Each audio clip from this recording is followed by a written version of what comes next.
growing up in America, right or wrong, fair or unfair, we were kind of trained to be, those Russians, they're bad people. They're against us. We sort of had that mentality, even me a little bit. But all I was concerned about was how can I get good world-class players for the Red Wings? And I knew that there were good players in Russia. The problem was you couldn't get them out to the National Hockey League.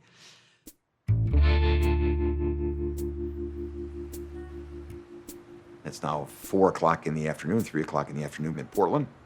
We had arranged a car service to pick us up at the airplane. And we said, well, how are we going to do this? We checked into the hotel where the Russian team was staying. Sergei had a game that night, and we got Sergei on the phone. We said, let's go. And Sergei said, no, it's my last game. I want to play in the game. I said, well, okay, here's what we'll do. Take the key to your room, slip it under our door, and we'll go up and get the luggage. When the game's over, I said, I'll be in the lobby. You come off and you follow me. And we'll go right out the door, get in the car, get in the plane, back to Detroit right away.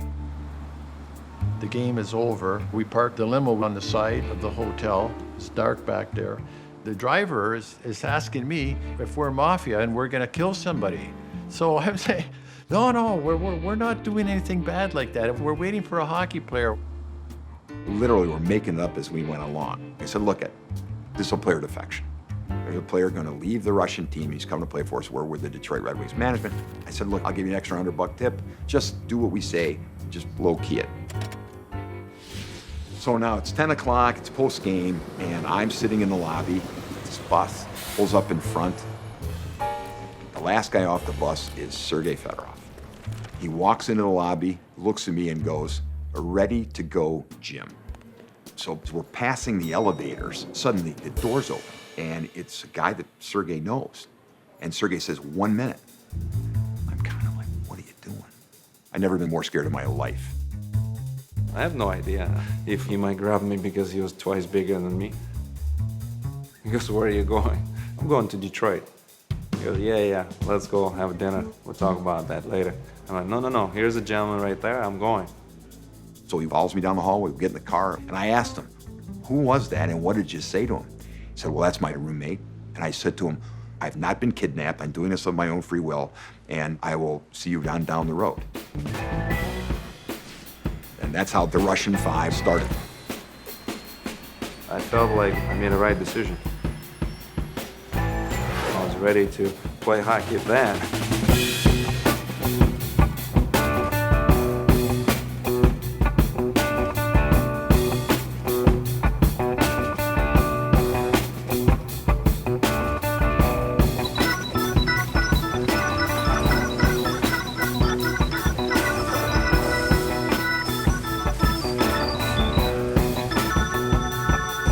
Work ethic that is the Midwest.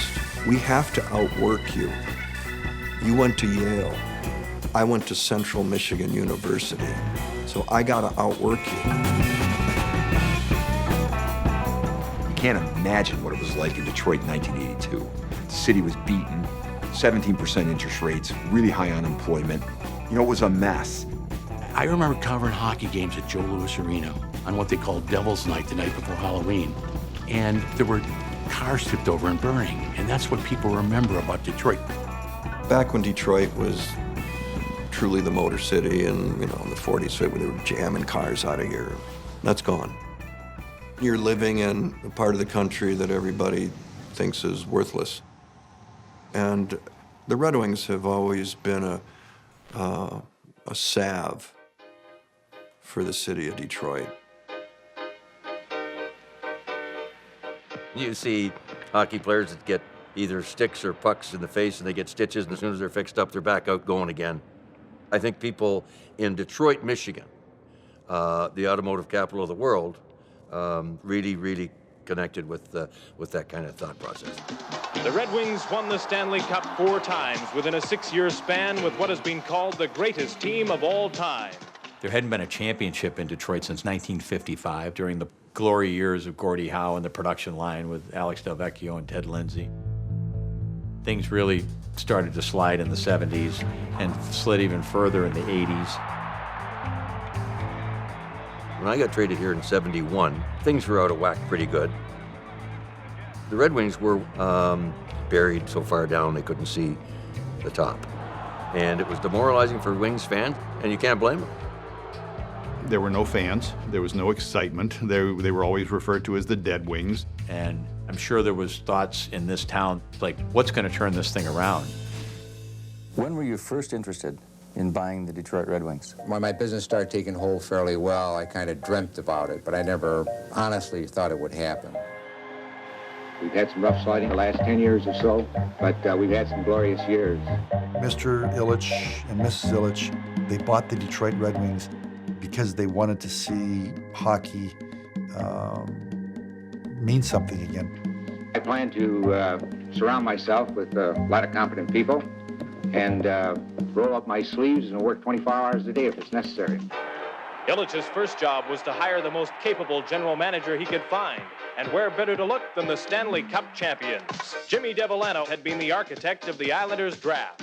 The team I took over in 1982 was in the Detroit River, quite frankly. You're looking to at least 5 hard years. You've got nobody in the bushes, and you have maybe 3 players who really can play in the NHL. Well, that's right. Giving it a blunt assessment, I don't mean to be rude or anything, but you don't have any kind of a hockey club. You're a justifiable 21st after tonight. Well, I was hoping that maybe we could, by 1990, contend for the Stanley Cup. That's what I thought. 1990. Well, Dick, listen now. I was completing my 10th year with the New York Islanders. We were just coming off our 3rd consecutive Stanley Cup, and it was really, truly a team that was built through the draft. And I had promised the Ilitches, I'd promised the city that we would build this team through the draft. Is your owner, you think he'll have the patience, Mr. Ilitch, the pizza king? He tells me he has, and I have to take the man at his word. The first draft of the Devellano-Ilitch era was 1983. The first round pick was Steve Yzerman. I certainly wasn't sitting there thinking, oh my God, like this organization had struggled. You're bright-eyed and hopeful, and hey, there's new ownership, there's a new general manager. You're thinking nothing but the best. Now you pick up Stevie Yzerman. I'm interested, and the fans get interested, and that goes for a while. But when there's some mix of bad years with veterans on the way out, and it's not working, we still need the pieces that put it all together, and it takes a long time to build a great team. I thought it would take forever, and I was getting nervous. I didn't feel you could get enough players out of one draft, and I knew that there were good players in Europe, especially in Russia. The Soviet Red Army Hockey Club was the gold standard when it came to international hockey. They won everything.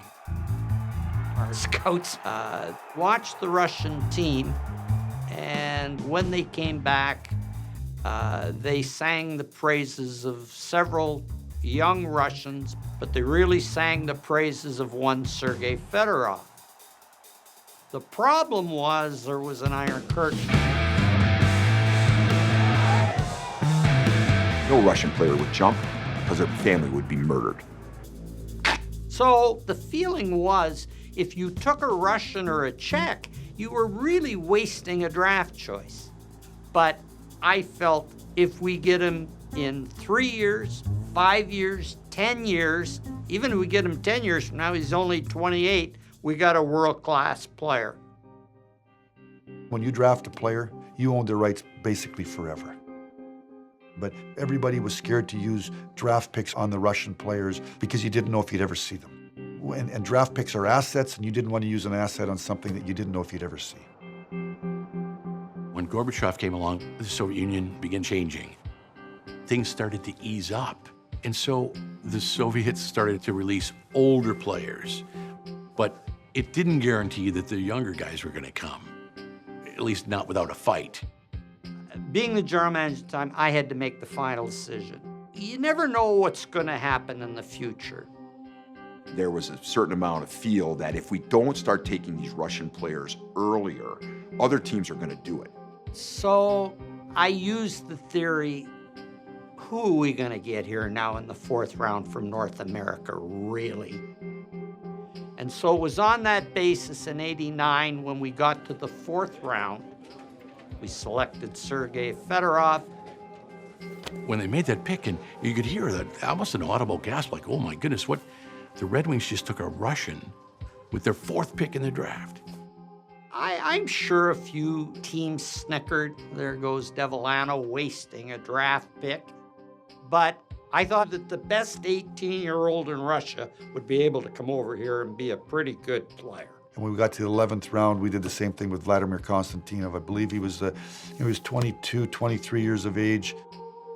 An established player, captain in the Russian military, a wife, a child. If there's ever a communist guy that will be hardened to the Russian system, the last guy that's ever going to come is Vladimir Konstantinov. To be fair to ownership, I'm sure at times they wondered if it was a good strategy, but I didn't feel it was a big gamble if you could get the players. And I turned around and looked at our executive vice president at the table. I said, now we got a superstar here. You find a way to get him. There's no book, you couldn't go anywhere and say, okay, how do you get a guy to defect?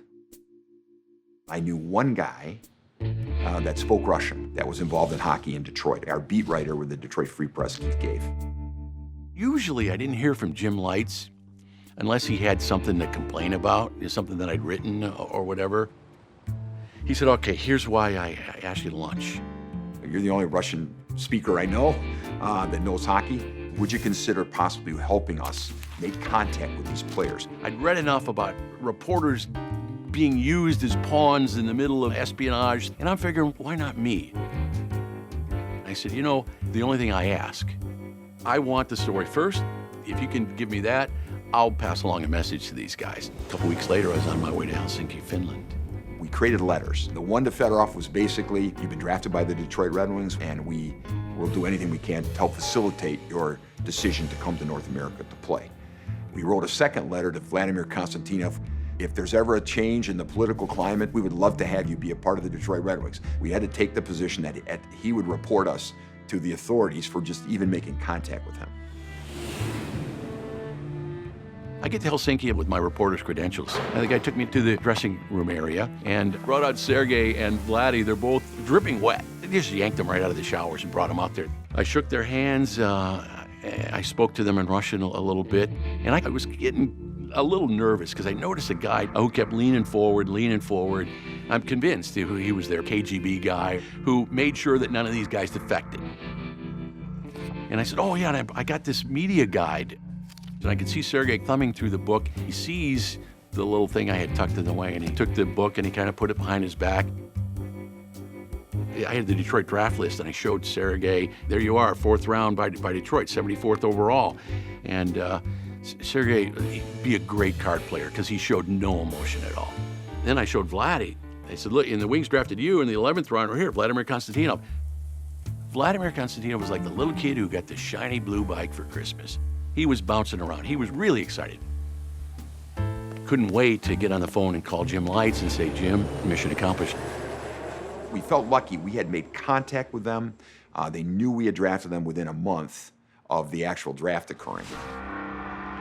So this was the first year of the Super Series, where 3 different Russian teams had a goodwill tour of NHL franchises. The Red Army team were playing in Chicago. We had a goalie coach named Phil Muir. He said he's got a good friend who knows the Russian players, official photographer of the Red Army team. And I got on the phone with Michel right away. And he had Sergei on the phone, and we made an arrangement at that time that Michel and I would meet with Sergei at the Drake Hotel during his 2-night stay in Chicago. It was interesting for me. It was like a little bit exciting, more than scared. I have a guy from KGB, and I choose not to tell him because I don't want to get anybody in trouble. Sergei comes in, dressed in his best suit. When I say a good Russian suit for a 20-year-old kid, it looked like something that you'd gotten out of Goodwill. You order dinner, talk for 4 hours. And I armed myself with an NHL standard players contract that was identical to the contract Steve Yzerman was playing under at the time. I had $10,000 in US cash, and I had a nice brochure of the riverfront apartments, and I'd gone to a Chevrolet dealer and gotten a beautiful glossy photographs of a brand new Corvette. And I fully intended at that time for Sergei to leave the Drake Hotel with me. I have no idea how my mom and my dad react. I have no idea how government react. Those thoughts were on my mind. I said, Sergei, this money's yours if you leave now. You never know what's going to happen. This is world politics. I understand what they make, what they drive. That would be interesting to play up front of 20,000 people every night. He said, no, I do not want to desert from the military, and I felt bad that I didn't bring the player back with me. The most important feeling from the Super Series, I knew I can play against those guys, and to me they were superheroes. In 1987, I went to see a Four Nations tournament, and I'm looking at the Russian team, and I see a player without a number. I found out it was a young boy by the name of Slava Kozlov. I got on the phone to my ownership, Mike and Marion. I said, I've just seen the best 15-year-old player I've ever seen in my lifetime. We knew he was a fabulous talent, but again, you didn't know if you'd ever get him. So in 1990, I got bold, I got cocky, and I said, we're taking him in the third round. Third round, you can get some North American players. It's not the fourth round, it's the third round. So now we had the 3 Russians to shoot for. And to be honest with you, I had no idea how we were going to be able to do that.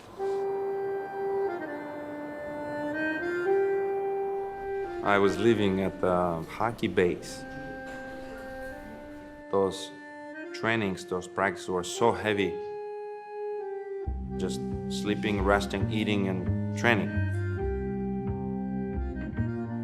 It was no internet. It was no newspaper sometime. We were so secluded 11 months. It's kind of get us a little bit down, you know, and when you're in the cage, when you're in that island, I would say, you start thinking and feel different.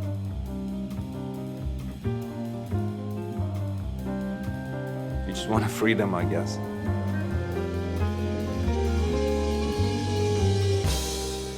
Sergei Fedorov's team came to America for some good hockey and goodwill. Instead, for Fedorov, it was goodbye. Both the CBS and NBC affiliates are reporting that Fedorov has defected. One station reporting that he is already in Detroit. I moved Sergei and the interpreter right into my house, and my home phone rings. And it's some guy from the State Department, Mr. Lights, do you know the whereabouts of Sergei Fedorov? To which I basically said, yes. I'm on the couch in the basement watching this crazy TV with the colors and all that stuff. It was a night of about 6 phone calls back and forth between the State Department, Russian officials, and myself, with Sergei sitting on the couch laughing. And I'm like holding that phone over, you got any intention of going back to Russia? And he's like, no, yet. I don't want to go back home, you know? And the issue was over. A little bit of tension there. The calls were nasty. Quite fun, to be honest with you. I had a pretty good time with it. Later on, it just so happened that the team that Konstantinov played on was going to play the Red Wings here at Joe Louis Arena. We arranged that at 2 o'clock in the morning, when the Russian team was sound asleep, that he would sneak down the back stairs of the Pontchartrain Hotel across the road into Joe Louis Arena. I had the door open. In the meantime, I got 2 great big satchels full of money. Just wanted to emphasize how his life could change over here. I mean, I knew it was a struggle over there. Here, you're gonna be rich, Vladdy, you're gonna be rich. I said, Vladimir, you're an NHL player. We'd like to have you. and we want you to stay. And he looked at me sadly and he said, I would like to come, but I have a wife and a daughter. I can't desert them. Plus, he's a captain in the Russian military. So if he deserted, he'd be considered a felon in Russia, which would make him automatically incapable of getting an H-1 visa to play in the National Hockey League. I said, I understand, Vladdy. I want you to come over here with your family. We're gonna find a way to get to you down the road. Don't forget us. It was an exciting time. I understood I'm gonna live right next to Joe Louis Arena. I understood I'm gonna have Corvette. I was like, wow, this is nice. All that just to play? I took my Corvette and just drove to the malls. It was fun, just go there and just, I guess, learn everything. How you put gasoline in the car. Simple things like that. Where we're gonna have lunch, what do I need for apartment, pillows, draperies. There were a few guys that were upset with Sergei coming and having these things lavished on him. They didn't think he paid his dues. I think they felt that he walked into this gold mine and that they were going to be put aside. It just appeared to me, because I was in the front of the plane, that they were being not so inclusive to him. And it wasn't everybody, but you could see it and you could feel it. And I know he felt it. Language is a little bit of an issue. Style of play was a little issue. Newness to the NHL was an issue. But Sergei was a good guy. He really wanted to be good. How do you like the American girls? Как тебе нравятся американские девушки? Да, очень красивые. They're very pretty. Now, can he speak any English to us now? If I'd just like to try to get him speaking some English to us. If Ты можешь что-нибудь сказать по-английски? It was hard to get to know him because I couldn't speak a word of Russian, and he was starting from scratch trying to figure everything out. When we were roommates, I would wake up in the middle of the night hearing someone talking in Russian, kind of, under the sheets, and I see a cord from the phone going in under the sheets. I know Sergei's talking to someone over in Russia.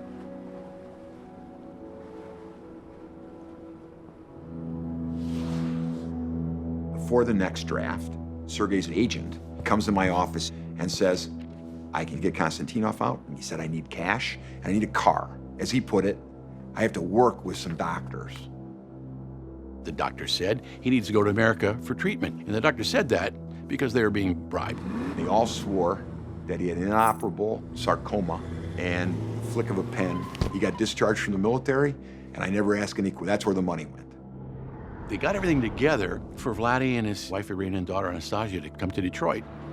And that's when the hardline communists tried to get their country back. I get a frantic call that says, the Russian military is taking over the country again. They had closed the airport in Moscow. I said, just get him out of Russia. He said, I can get him to Budapest. I said, I'll meet you in Budapest. We get to Budapest, picked up Vladdy, Irina, and their baby, headed right for the American consulate. There was a delay in getting Irina and the baby out. Vladimir was having really strong opinions that he did not want to go without her and their daughter. And we're going, Vladdy, you need to get out of here. Irina was very powerful and said, no, Vladdy, you go, get started, and we'll be right behind you.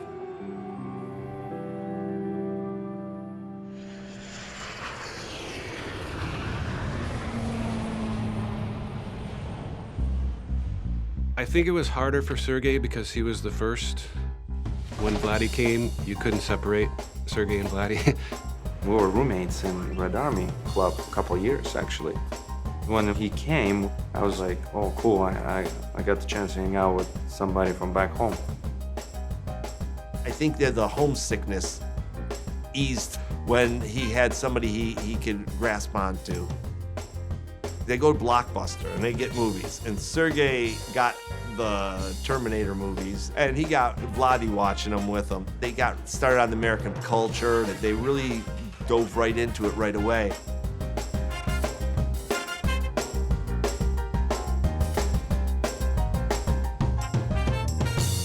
After Vladdy arrived, his wife, Irina, and his daughter, Anastasia, arrived also. They were overwhelmed with relief when they got over here. I feel wonderful support from the Red Wings. That's really, really gives us great feeling. Was this a dream come true for you when you arrived here? You were playing in the NHL, as you call it, the best league in the world? Yeah, this was dreams come true because I always want to play like best league in the world. Our first meeting with Slava Kozlov was interesting, to say the least. He'd been in a car accident, and he was in the hospital. The other player with him in the car was killed. His agent called me and he said, "Nick, can you do me a big favor and go over to see him?" I didn't even hesitate. Наверное, боязнь не играть больше в хоккей. Вот это смысл моей жизни был. Going in the Red Army Hospital, my heart was pumping, especially when I saw the soldiers in there. Да, я помню, вот Ник приехал и предложил медицинскую помощь, обследование в Детройте. We were prepared to take the risk, get him out of Russia, get him into the care of our doctors, and we've got a world-class talent. Хотел играть, восстановиться вот физически и начать играть уже за Детройт. And in 2 years, we had gone from being the Red Wings to being the Red Wings. The three Red Wings Soviet players obviously have a close bond, not only through their on-ice camaraderie, but Sergei Fedorov, Vladimir Konstantinov, and Slava Kozlov have had to learn the English language from scratch. Ну, спросить, как дела? Здравствуйте. What do you say? Yeah, he said he can understand some words, you know. For Kozlov, learning has been slow. He's the least developed of the three. Трудности, конечно, были. Это прежде всего язык, культура. Ну, сначала вообще не учил. У меня такая была... Я говорил, если кто-то со мной хочет общаться, пусть учит русский. Ну, прошло 2 года, что-то русский никто не стал учить. Can you say pizza yet? Ты можешь сказать pizza?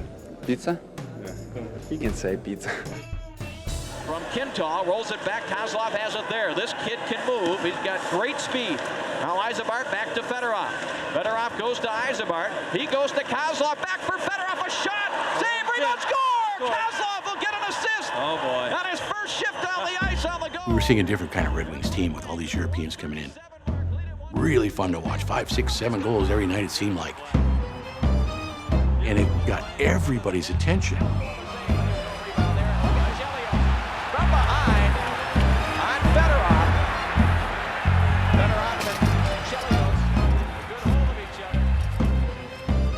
I understand some players and organizations worried that they might be out of the NHL if many Russian players or European players came over at that time, but they were better than a lot of our players. I'll tell you frankly, and I'm not going to reveal the person's name, a good guy, but he gave me shit. He said, "What are you doing bringing all these Russians over? They're going to take my job. I'm a Canadian. I've worked all my life." And this person's still a friend of mine today. Good guy.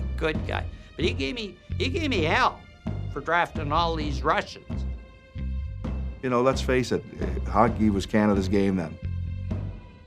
If they're coming over, they're going to have to play the Canadian way. They're going to have to toughen up.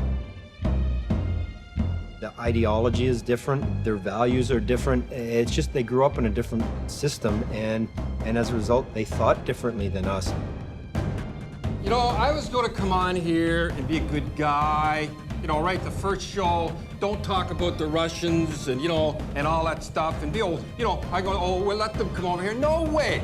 I don't want them here.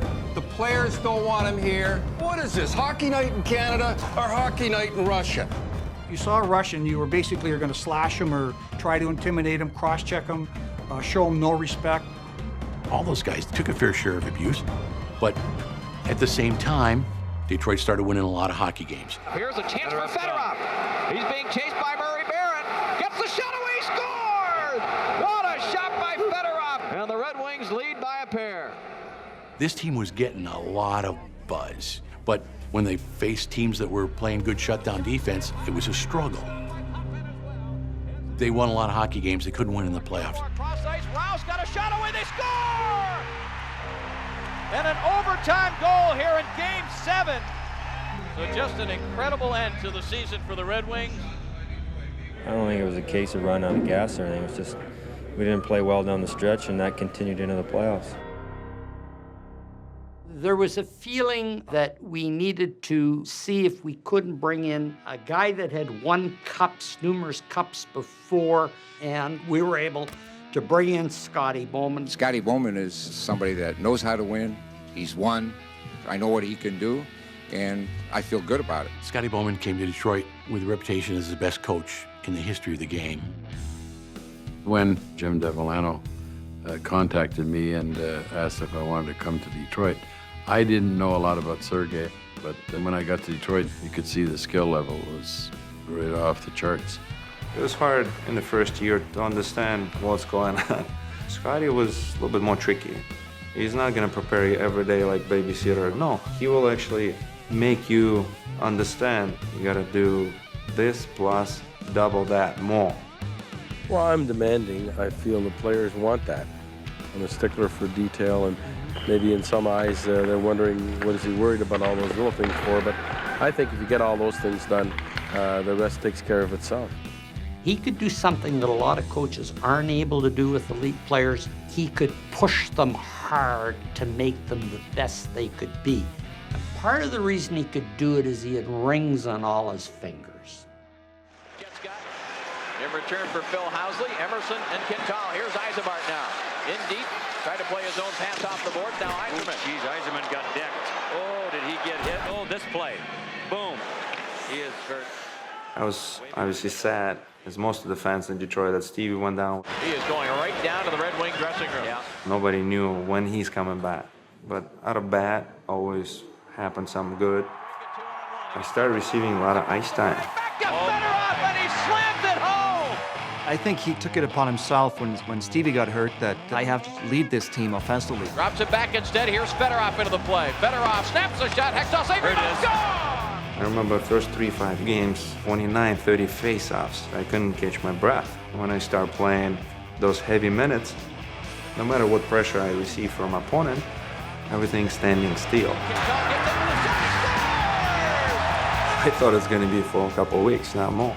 All of a sudden, I'm running like that almost all year. Fedorov, fake, shoot, goal! Sergei was on fire. And suddenly, we noticed that he was in a pretty good race with the highest-scoring player in the history of the world, Wayne Gretzky.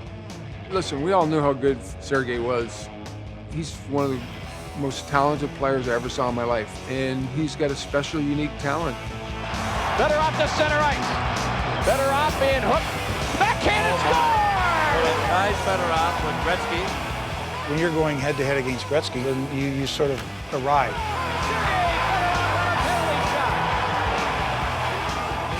Really fun to watch and really ramped up the excitement and expectations in this city.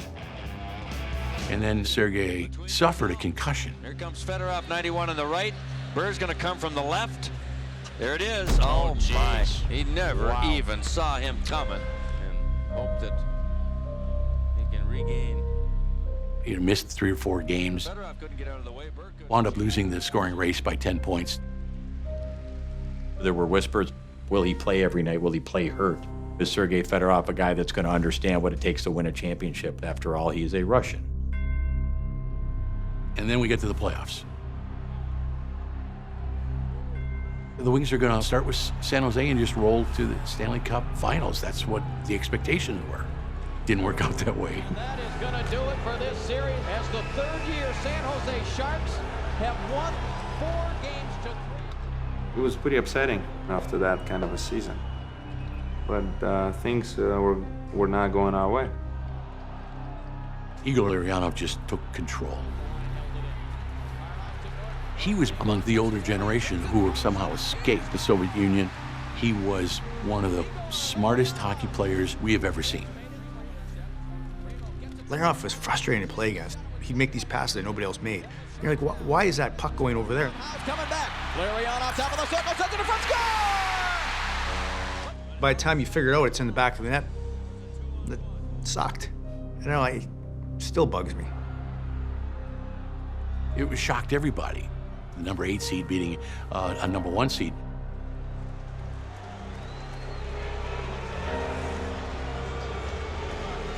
And where do you begin to even think about what the offseason of 1994 is going to bring to the Red Wings with this disappointing elimination? And I would have to look into that locker room and figure out why this team in these situations does not rise to the occasion. So we had the 3, and we were getting better, but we didn't win, of course. We were trying to get defense depth. Scotty came to Kenny and I and he said, would we be interested in Fetisov? Slava Fetisov, he was going down in history as the greatest Russian defenseman of all time. He was with New Jersey. I said, well, what would you have to give up for him? I can get him for a 3rd-round pick.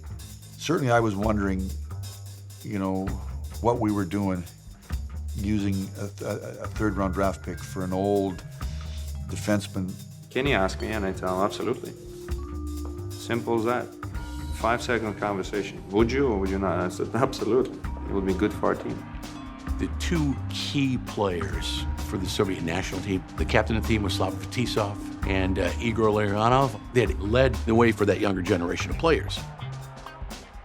As soon as Slava came in, the Russian guys, they didn't bow, but they really respected who he was. And I realized why I came to Detroit, to help the guys to realize their talent, their potential. Growing up as a little kid, I watched the Soviet Union dominate in the hockey world, so I was just thrilled to be able to play with him. It was intriguing for us because it was a pretty big name. Didn't know him, but I knew of him. And he got on the ice with us very quickly. You're like, hey, this guy's pretty good, you know? Coffee joins the rush. Coffee drops it back, better off. Backhand pass, the late man coming from Fetisov. And Fetisov was able to get the best out of those guys. Primary example, Sergei had banged up his shoulder. I called him, I said, let's go for dinner. And he said, I'm not feel like gonna play tomorrow. He said, it's so painful. And I said, let's go.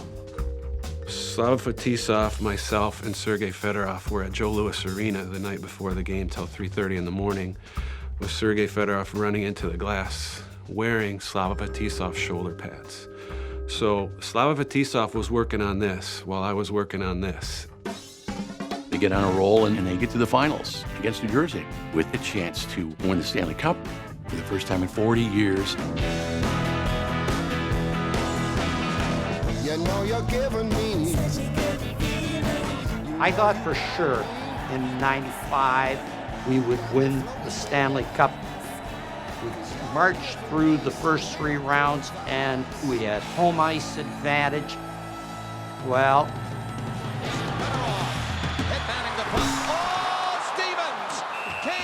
we got swept by the Devils very unceremoniously. And the body check of the playoffs. You don't believe me? Ask Kozlov. Talk about metaphors for the series. That's as good as any right there. And up in this one, 1-0. Lemieux shoots, scores. Lemieux down with that hard shot. 2-0. I thought very comfortable we could turn it around and win it. I'm like, guys, we're not excited. Like, why we're not excited? We're a great team. Claude Lemieux coming down the left side, trying to battle it in over the line. He gets it into Guerin. Guerin off of the break, centered it. Niedermayer's up with it, front. We didn't get all the guns pointed at the enemy. The Devils have won the Stanley Cup.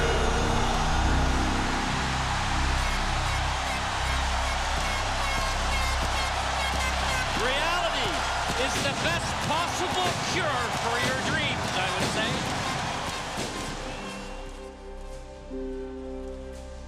Fetisov Scotty Stevens, teammates, even this season before Fetisov was traded. The younger Russians were in shock to see Slava emote so much over this loss. Fetisov was star of the Soviet system, Olympic gold medal winner, but he hadn't won the Stanley Cup. Я себя, наверное, чувствовал, думаю, что у Славы, наверное, намного чувствовал себя эту горечь. It was a long, quiet ride back to Detroit that night. You have this incredible hockey player, and he's crushed. And here comes Vladimir, who wanted to help him feel better. We should have won it, and now people are starting to ask questions. We were too soft. We had too many Europeans. You can't win with Russians. You can't win with Swedes. They just doubted the team from top to bottom. People questioned Scotty Bowman. They questioned if we could get it done. But we had no choice to stick with that team. We'd gone to the finals in '95. You're not gonna change a lot. You just can't. The first time I ever saw Soviet hockey was with a junior team. I was assistant coach in Ottawa, Canada, and we had a game against the Soviet national team. We got beat 10-1. They played a different style. They didn't worry about checking. They were good passers.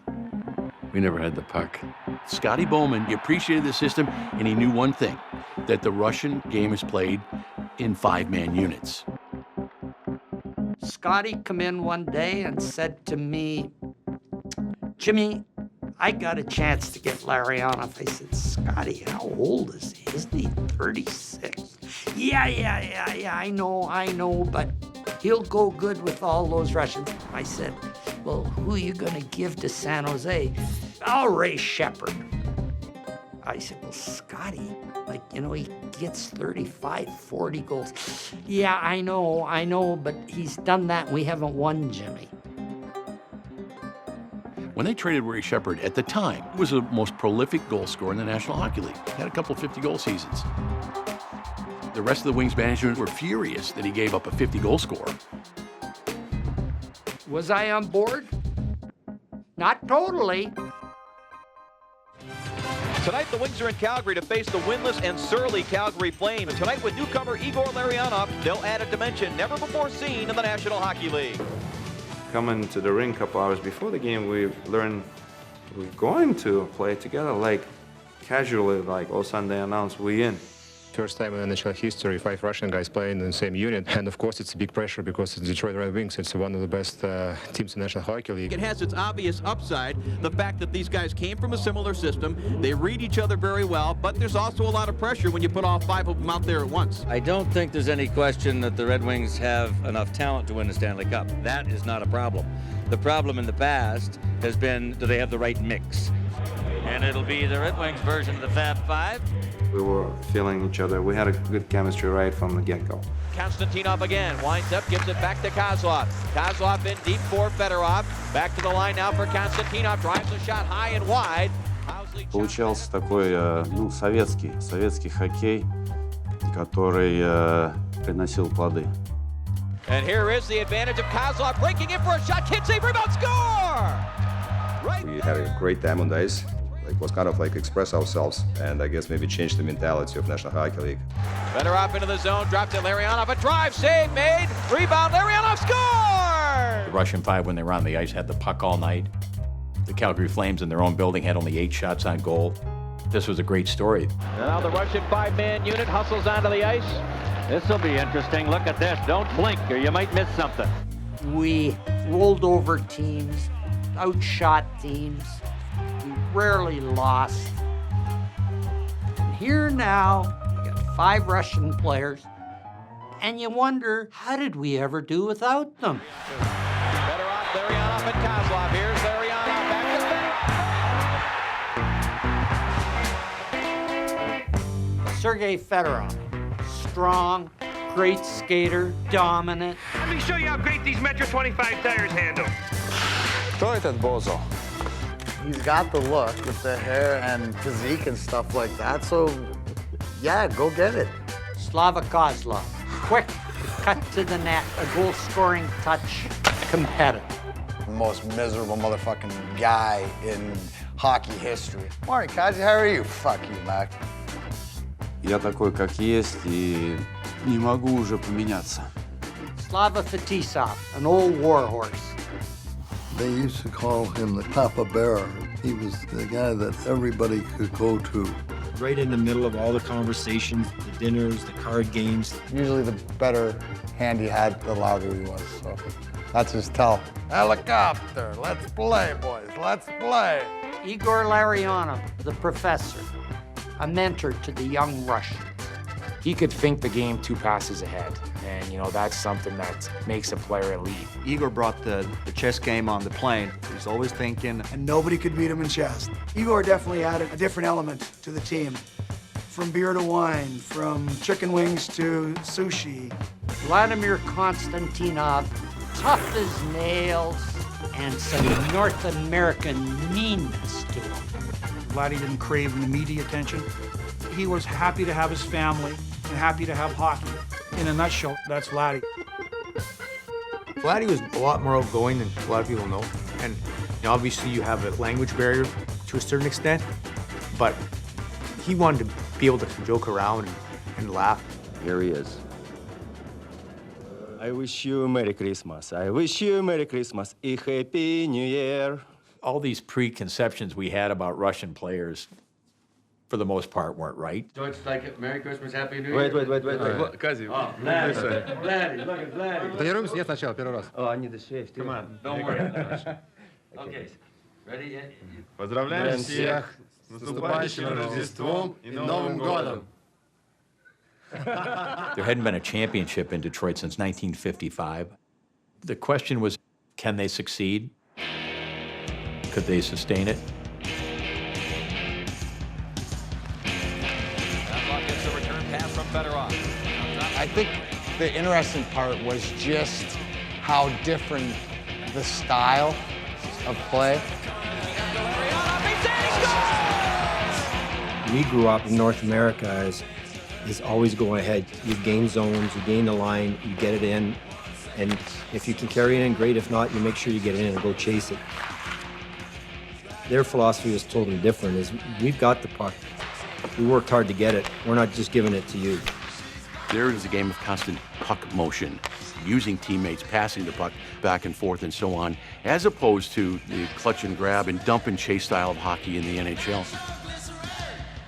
It was keep away. I mean, literally, they would play keep away.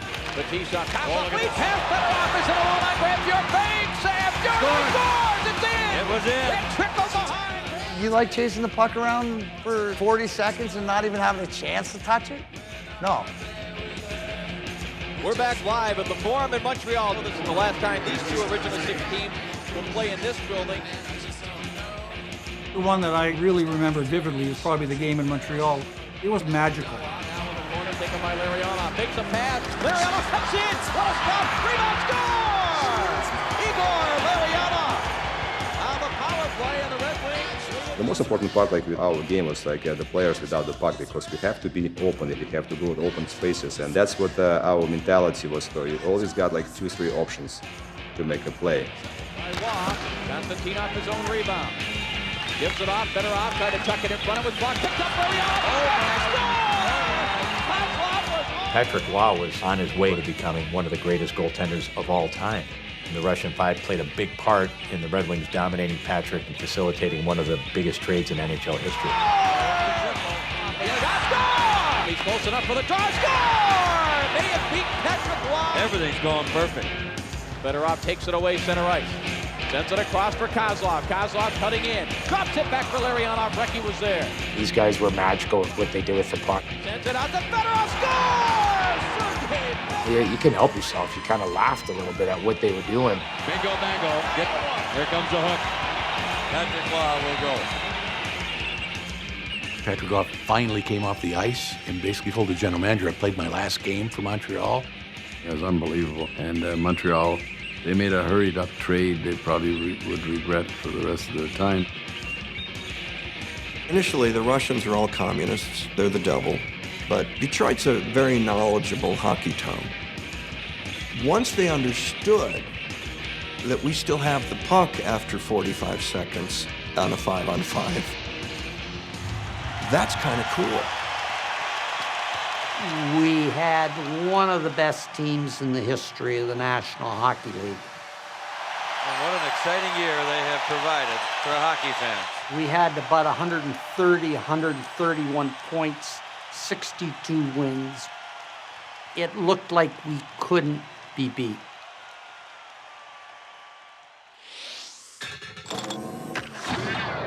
Nearly 20,000 fans at Joe Louis Arena saluting their team. Fox Sports proudly presents Western Conference Final. First game, the Avalanche and the Red Wings. Avalanche had a super team. They were similar to us. They had Joe Sakic, they had Peter Forsberg. The final piece of their puzzle, they were able to get Patrick Roy, the goalie from Montreal. Here you had two powerhouse teams. If we get by them, we're going to win the cup.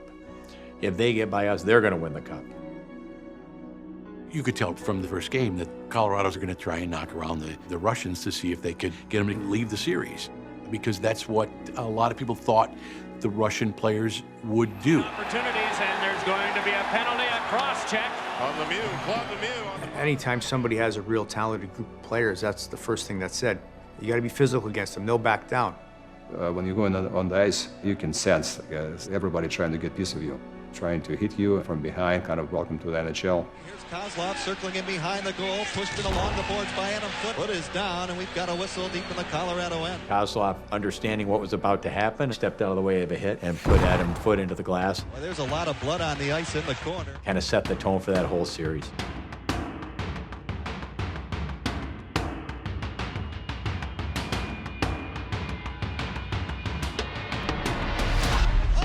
Just decked by Lemieux. Claude Lemieux, as Claude Lemieux is prone to do, just sucker punched the kid. It was ugly. It was dirty. But that's the way Colorado was playing it. And it set up a terrible thing that happened in Game 6. Going into Game 6, everybody was bound and determined to win.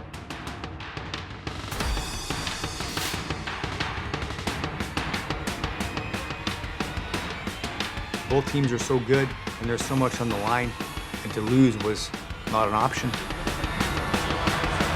Draper taps it ahead. Oh, Draper was really hammered by Lemieux. Draper's face hit the dasher, and he's down in front of the Detroit players' bench. I wanted to backboard Chris Draper because he had a 4-inch dent in the side of his face.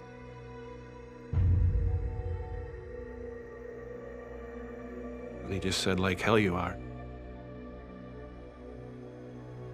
And he got up and skated to the dressing room. But that's what hockey players do.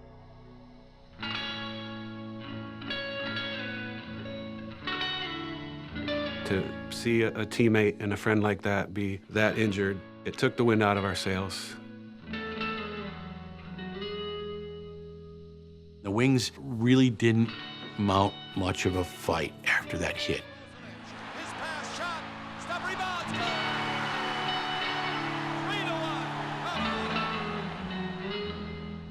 You win 62 games, set a league record, it would never be broken, and you're out in the conference finals.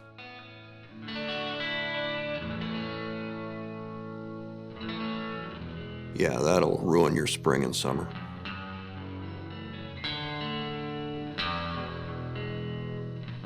I took, obviously, a pretty nasty hit. The guys didn't really know the extent of my injuries. Everything was magnified because of the fact that they're going on to the Stanley Cup Finals and we're not. I think it fired up a lot of guys. You know, he always trying to hit you from behind, so and using some cheap shots. The league, they should take some serious measurements against this guy. This player shouldn't be in the league. That hurt losing that series because we felt like that was our time. And then when it wasn't, you start to get worried. Wow, is it passing us by? And Steve Yzerman's been there since the dog days in Detroit, so the pressure's mounting on him. You never know how much time you're gonna have. Well, who let them down was Hockey Night in Canada's Fabulous Five. You know, the one that we featured every time? Sure. You know, the 5 Russians and everything? You know why they don't play good in the playoffs? I'm going to tell you why. It's game, bang, and they don't like to be hit.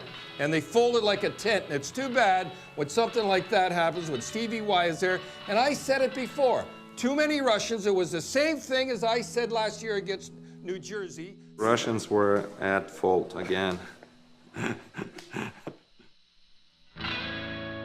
When they lost to Colorado, and I remember the Russian 5 coming in to the restaurant, and the conversation was all Russian that night.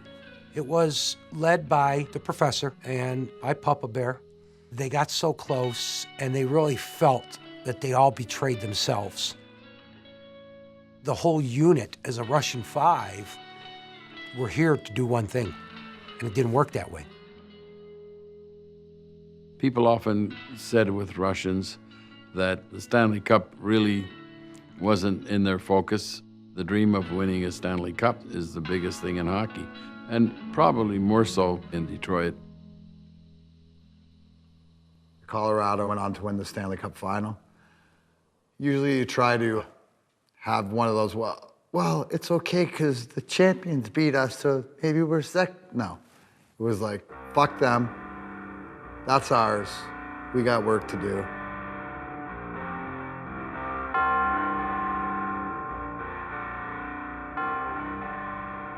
You know, I really thought we would get it done quicker. And you know, when it doesn't happen, you're a little disappointed that you haven't been able to kind of get it all together. It seems that you're measured when you win a championship. The way Scotty deployed the Russian 5 was beautiful, but the more they played together, the easier they became to defend. And Scotty could put the 5 together, and you knew what you're going to get. And if he didn't like that or didn't want to do that, he would break them up. When he split them up, it opened up all of our eyes to a different way of playing. If we do have the puck, you're always on attack, so you don't have to defend. I think it became contagious as the year went on. One of the things I noticed when I came from Hartford to Detroit that year was just how good the practices were. We just started to realize that if you scrimmaged against these guys, it was very, very frustrating. And it was no fun, but that made us better as a group and realizing what we had to do. When you train every day against the best, like Brandon Shanahan and Stevie Y, Chris Draper, you're getting better. Igor told everybody that you're better than what you think you are. It evolved our game. You see that and you see their effort, just it rubs off on you. There was a culture shift going on. Sometimes there's 2 hours before playing in a game, you got the Russian 5 and they're kind of kicking the soccer ball around, and next thing you know, we probably had 3/4 of our team before games, warming up playing soccer and truly having fun with it. It's a special group of guys putting all egos aside and really enjoying the whole process. And now we were becoming really tremendous team. That year, we geared it down a little bit. We didn't have the best record. We saved guys. The regular season wasn't the finish line.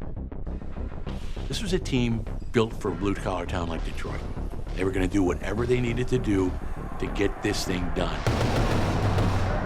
If we wanted to beat Colorado, we had to take our game to the next level.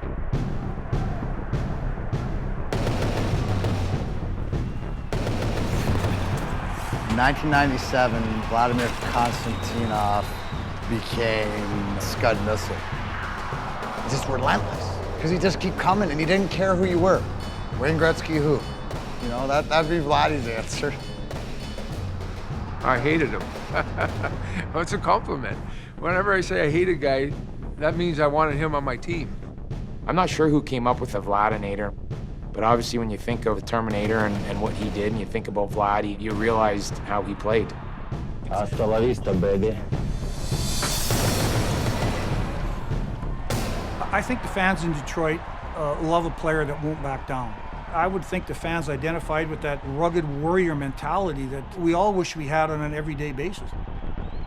everybody at their core in Detroit sort of feels like that's who they are. When you see the intensity of professional sports, you can see how hard it is to get to the top. And blue-collar people understand that. The Midwest understands that. We got to face again Colorado Avalanche, a team who's been playing the best hockey against us. We lost them 3 times, I believe, in the course of the year. Claude Lemieux, we hated him for what he did to Draper. We were mad at the league. They only suspended him for 2 games. Pierre Lacroix didn't like me. I didn't like Pierre Lacroix. So there was hatred there. The Colorado Avalanche and the Detroit Red Wings set to face off. It was a bit of an elephant in the room that nothing had been done yet about Lemieux and the incident with Draper the year before. Something was going to get done. Nothing was said, but everybody knew. Everybody knew in the world. Here is Larionov. Avalanche holding the Red Wings in their own zone. Larionov and Forsberg away from the play. Never in my life I had any fights. Forsberg with an extra hit to the head, and Igor objects. Certain time when you gotta stand up for yourself and, do something. And it is an off-in. Never see Igor Larionov go, but he did, and now Darren McCarty gets his shots in at Claude Lemieux. And look who came all the way out to try to help. I don't think Igor started the fight with Forsberg because Lemieux was on the ice. It happened organically. I'm going to tell you the difference between a sucker punch and a cold cock. Sucker punch is from behind when he's not looking. Cold cock's when you look him right in the eyes and hit him as hard as you can. Oh my goodness! He told me later that's the hardest he's ever been hit. He said he didn't turtle, he was out. I just was trying to take his head off with my fist. I wanted to seriously invoke pain in him. You never know when to expect it, Darren McCarty said before. A second later, I saw Patrick Roy, the hash marks in full stride. It's an unbelievable scene, and what happened next with all of us jumping in the air, it was like the Matrix. And look at who stepped in on Patrick Roy. The whole game was a war, like war all night. Vernon and Roy. Well, it was personal after that. And now we have that family approach. Families fighting against each other. 301 days since the hit on Chris Draper. And the best time to seek, if you will, revenge is maybe when your opponent least expects it. I remember going into the penalty box and Igor's in there and I go, way to go, little buddy. Way to start that stuff. Cleanup time, as you can see right by the Red Wing bench. 5-3 for Colorado, maybe 10 or 12 minutes left in the game. None of this matters unless we win. Now back Fedorov the drive on the doorstep. And the Red Wings have pulled back to within 1. Our score is 5-4. Wow. Behind the net. Looking to the side of Roy. He scores! It's in. It went off the skate of Patrick Roy. And the game is tied. We scored 2 goals to tie it up, and we went into overtime. And now the Red Wings with the fresher legs. And it is shown. Look at that play. Larionov, Shanahan, he scores! The Red Wings win! The Red Wings have defeated Colorado! And the Wings win 6-5! What a piece of artistic work by number 8, Igor Larionov. Head up, makes the pass, and she's over. It's Hollywood. That whole game is Hollywood. It was a night that certainly belonged to the entire Red Wing team. We just knew that we did something special that night for us.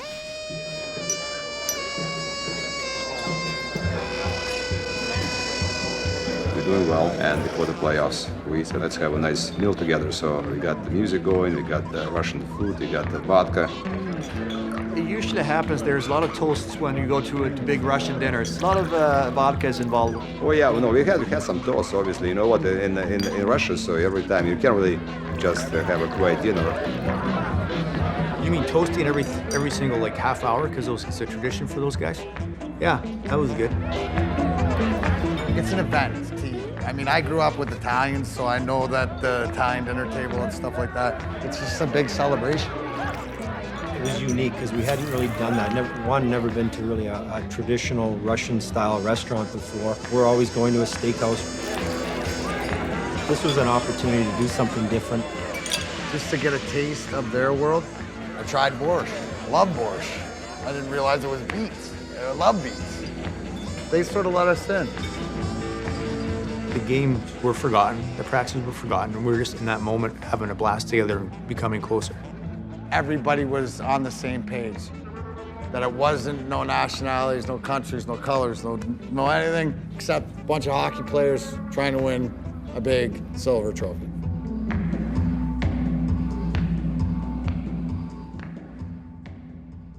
I think going into that playoff year, we felt like it was our time. That was our year to win.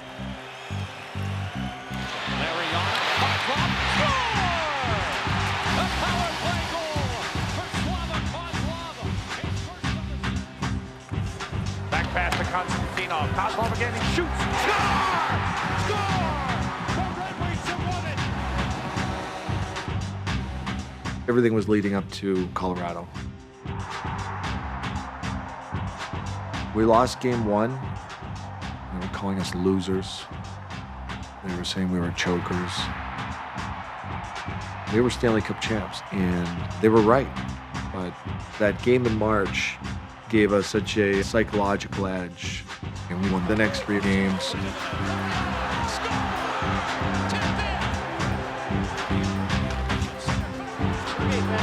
Had lots of jumps tonight. He has been Detroit's best player.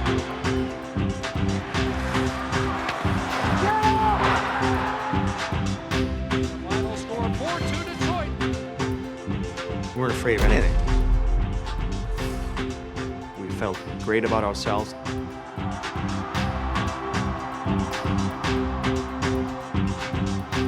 You got to have a great team to win a Stanley Cup, but you have to have some great players take over critical moments of games with pure talent. Outboard emphatic win for Detroit. I'll tell you, boy, this is going to be a dandy. As I've always said, Detroit has looked absolutely dynamite. They've got to come out, get that first goal. Colorado has looked absolutely awful. This is going to be a dynamite game, I'll tell you. We came to Detroit for Game 6. We knew, we got to finish them off here. We are underway. Colorado wins it. There's a Game 7. Detroit wins it. They go to the Stanley Cup Finals against the Flyers. Whether you were Tisov, a Hall of Famer, Yzerman, Fedorov, everybody was the same. And that's what it takes to win, is when everybody's pulling in the same direction. We were one. Without any one of them, we wouldn't have been able to win. Back to get it. He took a hit from Fedorov. We played 5.5 minutes, and Sergei Fedorov is down behind the Avalanche net after that collision with Aaron Miller.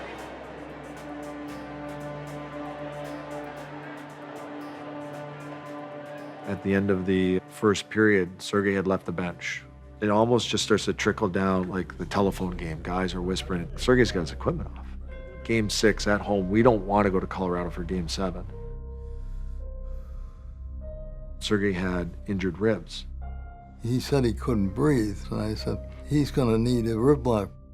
With everything that Sergei Fedorov had accomplished in his career, there was still some doubt about whether he would play through, real pain. Vladdy gets up. Vladdy marches right through the center of the room past all of us. And he marched into the training room, and we hear in a high-pitched Russian scream, someone yelling at Sergei. And then Vladdy came walking right back with that stoic face again and went and sat down. Vladdy told him it's the last like a 10 days of hockey, and you have a summer ahead of you to get healed. We strapped him up and protected him, and he was able to get back on the ice. At some point, you have to put your mark in the history of the game. Swinging around, Fedorov scores! You were so close, and the team needed you to score the winning goal. That says a lot about Sergei. What doesn't kill us makes us stronger.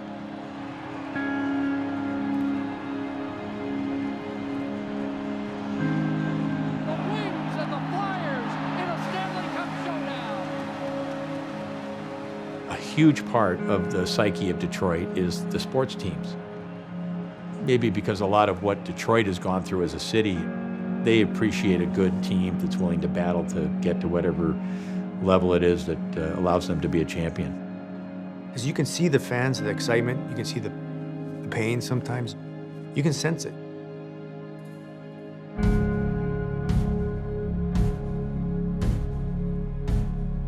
We're talking about Detroit. It's resilience of the city relates to the Russian fives. It's our time to give them what they've been waiting for a long time.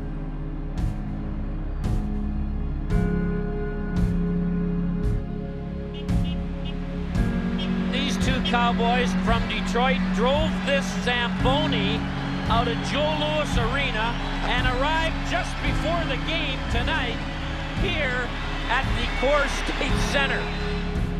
When you haven't won a Stanley Cup for 42 years, I don't care how much talent you may or may not have on your roster, you're an underdog. Jackson 5, Russian 5, Allen 5. We were not favored. Everybody had us losing in 5 or 6 games. It was a Legion of Doom and the Philadelphia Flyers' time to win the Stanley Cup.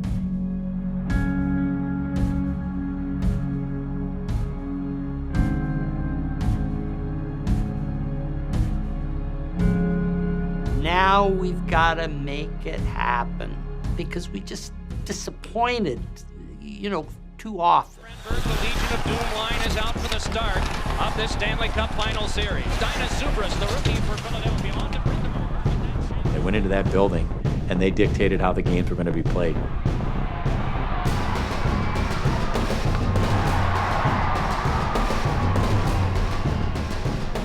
We were quicker, meaner, and hit harder.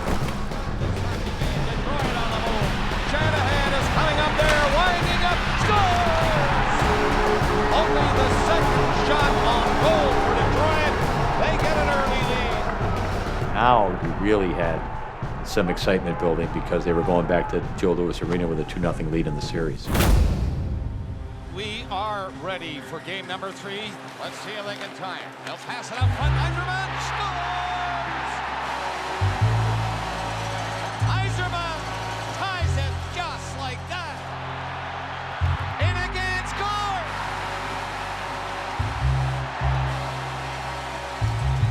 When the crowd take the energy from the opposition team, and you can feel it, the fans give you so much.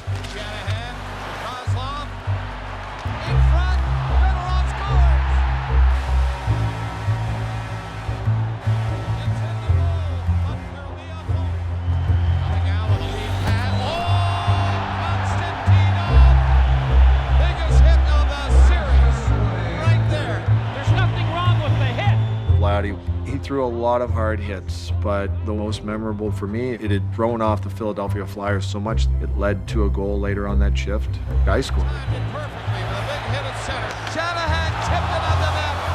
Now he centers it. Score!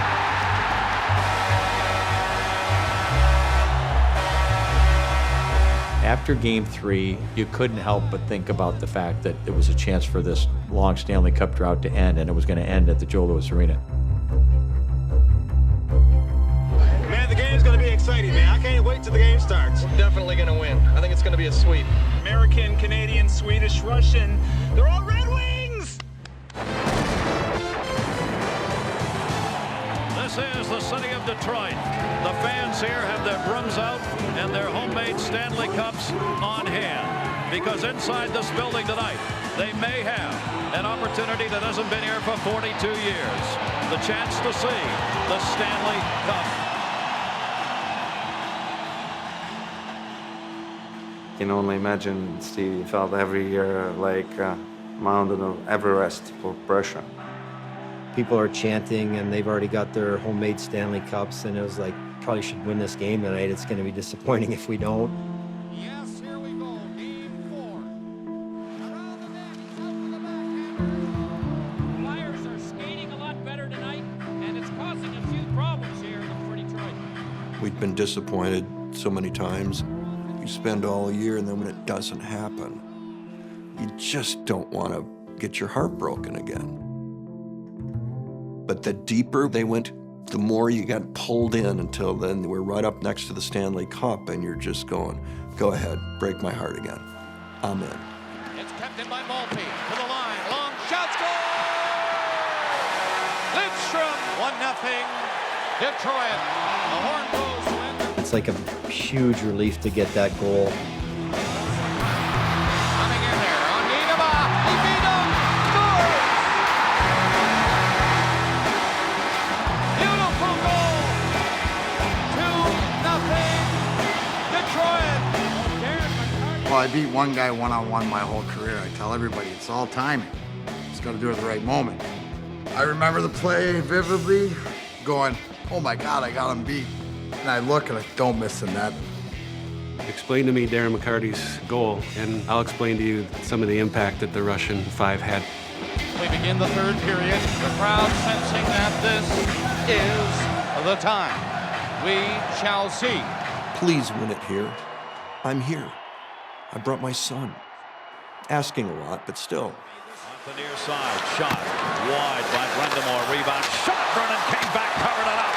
Renberg, he was close. They get a goal here, and all of a sudden we got a finish. I feel a tap on my shoulder with like 2 minutes to go, and it's Atanas Illich. He goes, come on.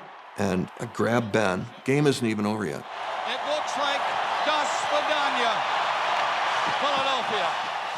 He walks me down through a hallway under the stands. Now we're in the locker room, and there's 30 seconds left in the game. Long shot from the line. They score! Philadelphia Flyers get a goal. Eric Lindros got the rebound. It's 2-0. It seemed like it's going to end that way, but then the Flyers score. And you look at the clock and you go, there's enough time for this. Detroit 2, Philadelphia 1. This is kind of the way we always seem to do things. We can't do it easy. Please win it here. Here, now, tonight. Please, I'm begging you.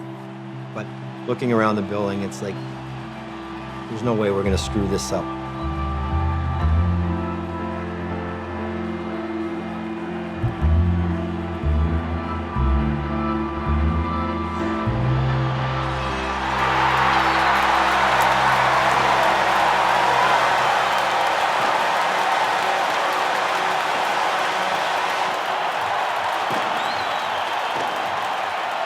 It was so loud, it was silent.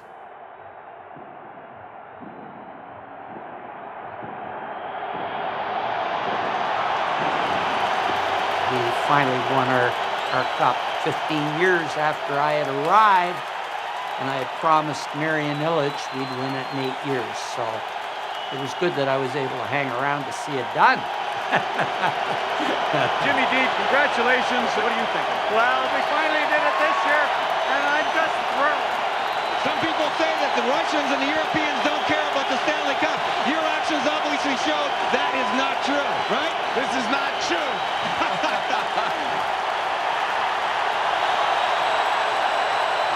Congratulations to Mike and Marian Illich.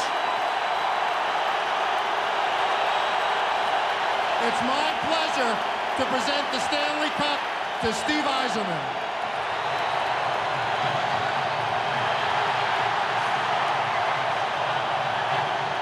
I wasn't sure if this was ever going to happen.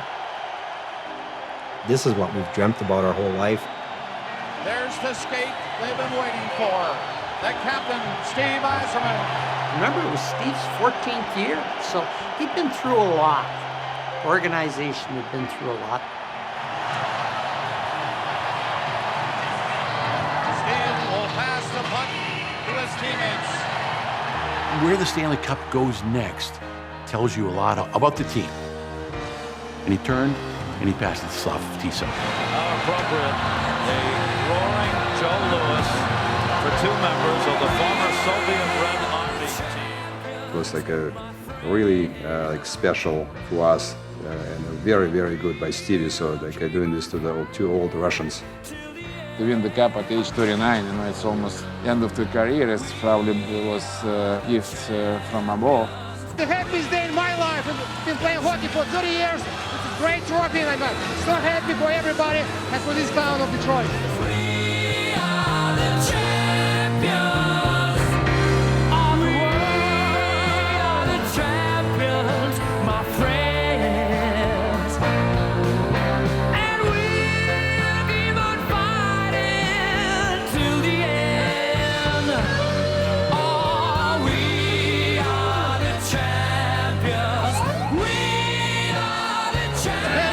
here in the locker room, as you can see.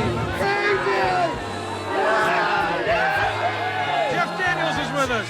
What are you doing here? What am I doing here? I'm like the token actor. Actor, right? Actor, big actor. Yeah, that's what I mean. Big famous actor. Yeah, he's driving a little motorcycle, right? Yeah. I'm very happy for my teammates. They helped me win Stanley Cup, and now I feel very good.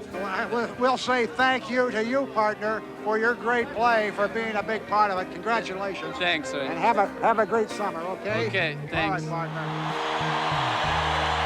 The Russian Five changed not only the Detroit Red Wings, changed the NHL, changed international hockey. And we had a chance to see firsthand what great people they were. I'd like to thank Mr. Illich, Marian Illich, to get me and help me to get here to play in best hockey league I ever played in my life. Thank you, guys.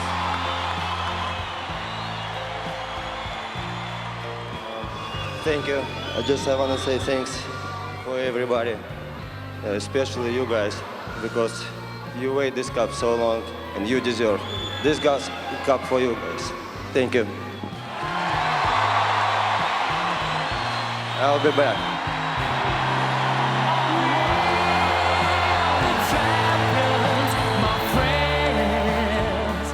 We know about how good they were. We know that they were the last missing piece for us to win. But for me, I think, holy cow, I grew up with all this propaganda. The Russians are the enemy. And here we bring the enemy over. They become our friends. And they make it all good for Detroit.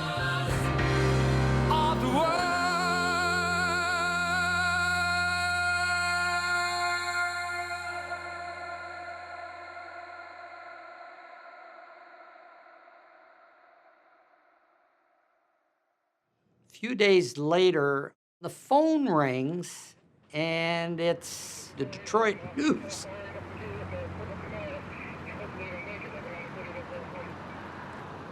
Breaking news tonight, two of our Hockey Town heroes are in the hospital and they're in pretty serious condition. A limousine carrying Konstantinov, his teammate Slava Fetisov, and team masseuse Sergei Monatsakanov veered off the road and crashed into a tree in suburban Detroit. How badly did the people appear to be injured? Not moving around too much.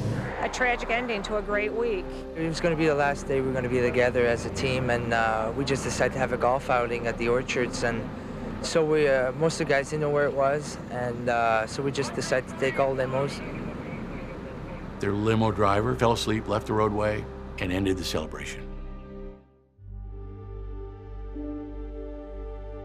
I remember with the acceleration of the speed, and then it was the big hit. And I looked, Vladdy was laying next to me, and there was blood all over the car. I'm not crazy about this subject at all. I'm not crazy about this question about the limo accident. Nice shaker.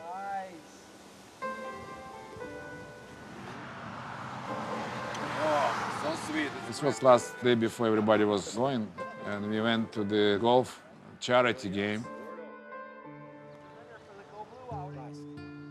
We're not golfers, and we were thinking not to go, but this is the last day we can be together as a team, then everybody was going home. Hey, move your car, guys. What? Move your car. You come and Janet. Get the right away.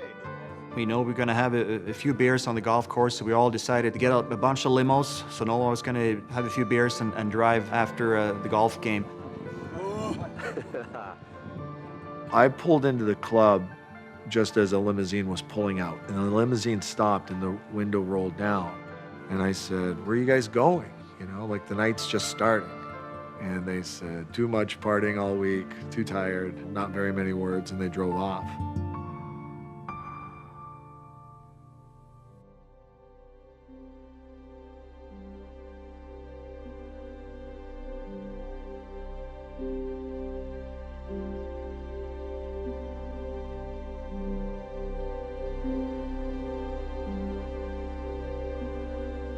Slava Fetisov is in fair condition with a chest injury and a bruised lung. Sergei Monastikhanov has a significant head injury. He is in surgery at this hour. He is the team masseur. Vladimir Konstantinov in intensive care, life-threatening injuries. We'll continue to watch the situation there at the hospital. Vladdy had torsion at his brainstem, which is the worst closed head injury you can have.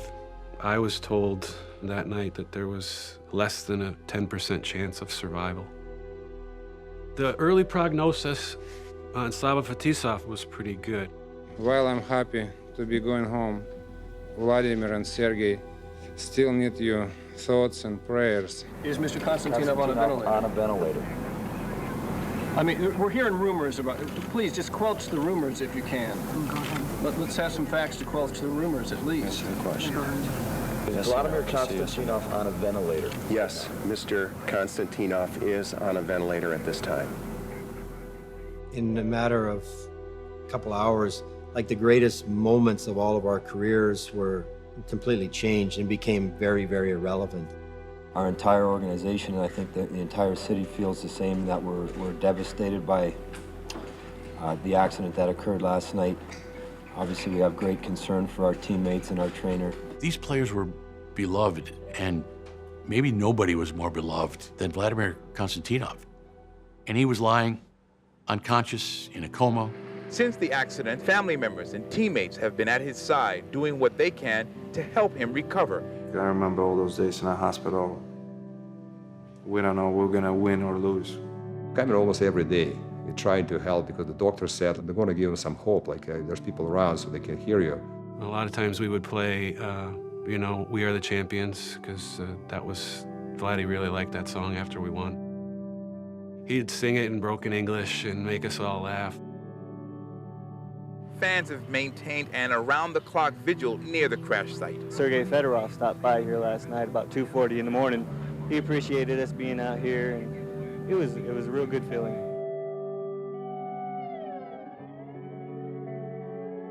There was such a love for that team, for the Russian Five, for Konstantinov, that it was as if a member of your own family had been severely injured.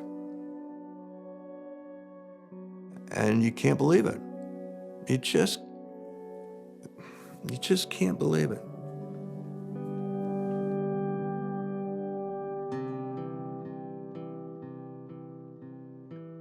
Throughout the course of the summer, there was an obvious cloud over the Stanley Cup and the celebrations, and even a sense of guilt in wanting to celebrate it. And I remember going to training camp that fall, and it felt like a hangover.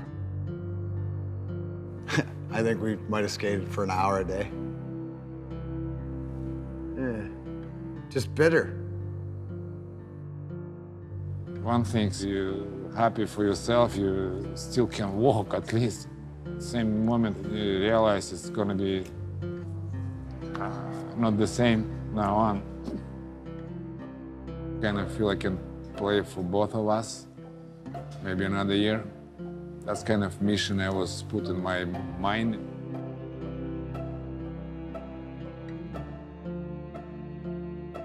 You're doing your thing like you got your life, and then you a couple of team members fighting for their lives. You know, it's not easy.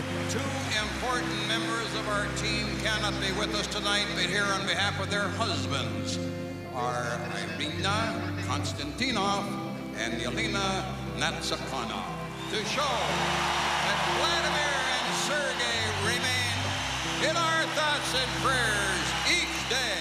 Vladdy got out of the coma, and we knew he wasn't going to play again. To have your life stripped away like that was an awful thing.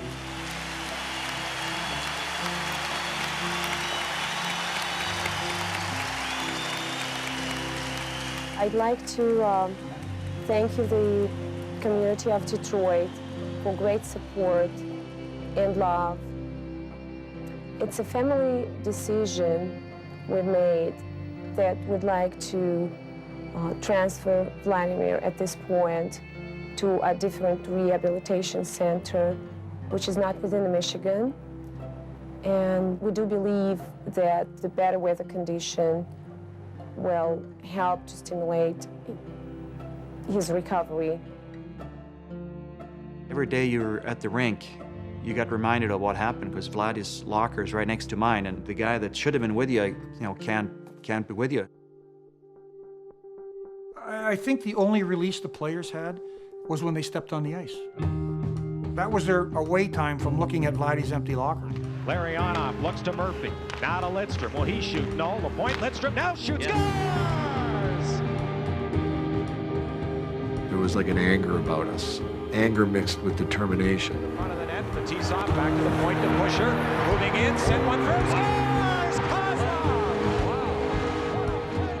Была нашивка на вот здесь вот на майке. Мы верим. We believe. Getting it done for your brother. We didn't really need to say anything. We had that intuition with each other. We went through the 98 season and eventually we got to the Stanley Cup. The Red Wings marched through the first 3 games of the series. You just felt that they were going to roll over this Washington team. For the Detroit Red Wings, the opportunity to take the Stanley Cup home again is tonight for this team of destiny. You don't know the future, what happens with these type of things, you never know.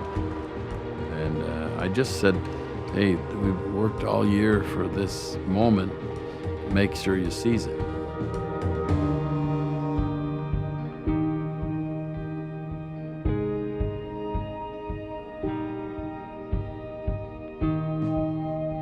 We got to Game 4 and there was probably 10,000, maybe more Red Wing jerseys in the building. And at one point, there was a whole section of people stood up and cheered, and we were watching that, and it was Vladdy up there.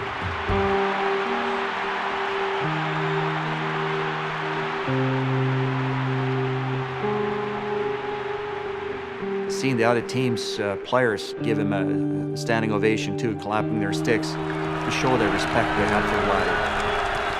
Kind of took everything beyond the game of hockey.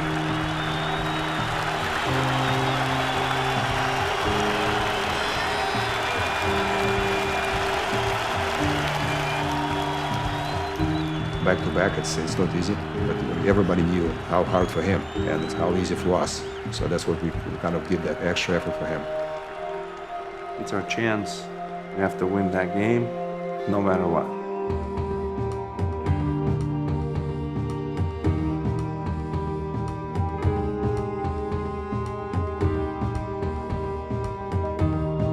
We just keep coming at it, keep scoring, keep assisting each other, shift in, shift out, because we knew Vladdy instincts.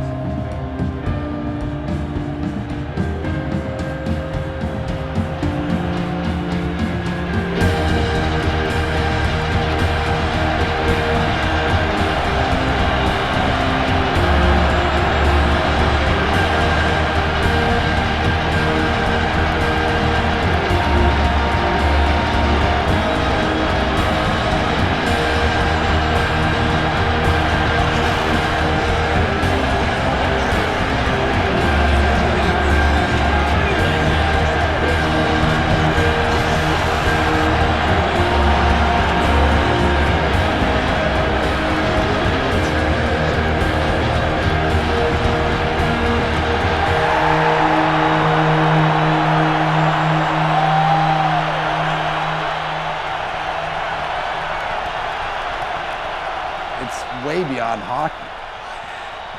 It's the life in between. And that's the whole point of all of it.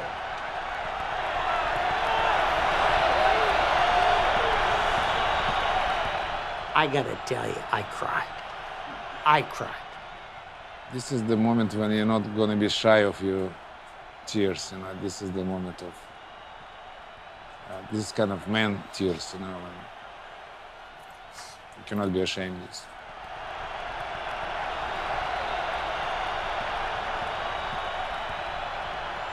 As I sit here today, in my life, you know, I couldn't imagine any one of the Russian Five not being in it, because they're all such an integral part.